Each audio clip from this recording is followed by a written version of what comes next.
Hello, and welcome to this edition of Spamjelly's Brain Drainage. Today's topic is the fast and the courteous. Now, I live in the mecca of bad driving. People around here drive like they walk around the mall. They'll stop and turn for no apparent reason and won't let anybody know ahead of time.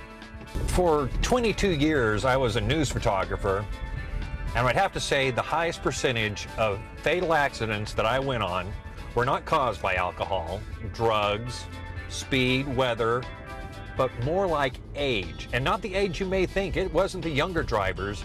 It was the more experienced, mainly octogenarians.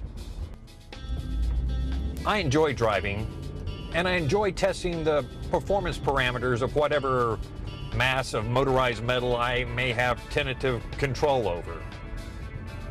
Yet, I seldom speed. I can't afford the gas or the tickets. I do achieve the speed limit faster than most, and I use my brakes only to stop or to slow just enough to maneuver through whatever upcoming obstacles I have. Now, at first you may think I'm one of those risk-taking, show-off drivers that drive like they're driving with their penis, but I try not to upset people that don't share the same lust for driving as I do, or give them reason to exercise their longest digit. And the main reason for that is because I don't like pissing people off.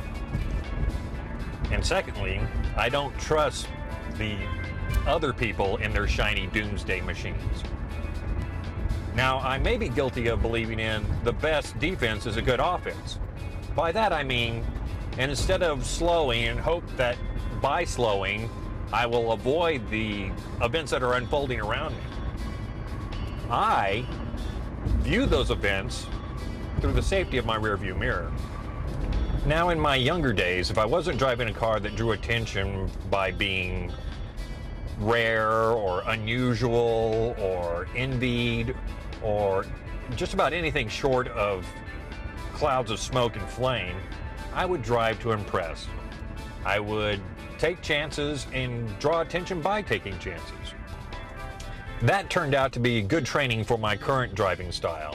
I now am better prepared and understand the physics that are involved in maintaining my life functions while maintaining my driving style.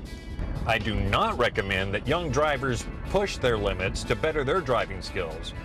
A lot of the maneuvers I pulled off as a younger man were not so much skill as luck. I just had the ability to differentiate between what was luck and what was skill. I started driving at a very early age. My grandfather lived in a rural small town, and he had a gas pump behind the house and around the shop.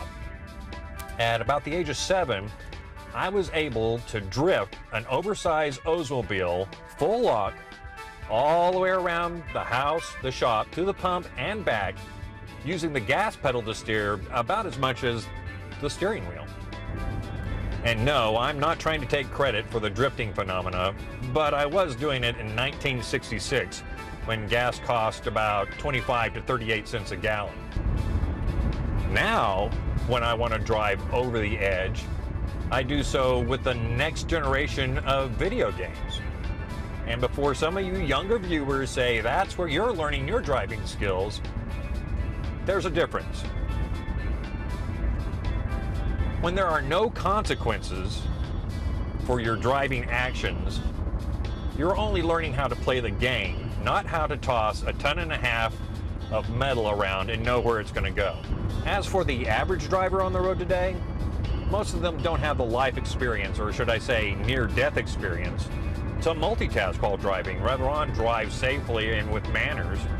Now, all that being said, if you see me pass you in the passing lane or the shoulder of the road or maybe the bar ditch or even through the air, instead of looking at me and getting angry, I would suggest that you quickly scan the area for the reason that I've punched the warp speed button, and either do the same and try to follow or brace for impact. Thank you for watching this edition of Spamjelly's Brain Drainage. I hope you enjoyed it. I hope you'll be kind to me in the comments. And as always, be nice. Oh, and drive safely so I don't have to. Spamjelly's brain drainage is a poison block production. This time, there were straps used in the making of this video.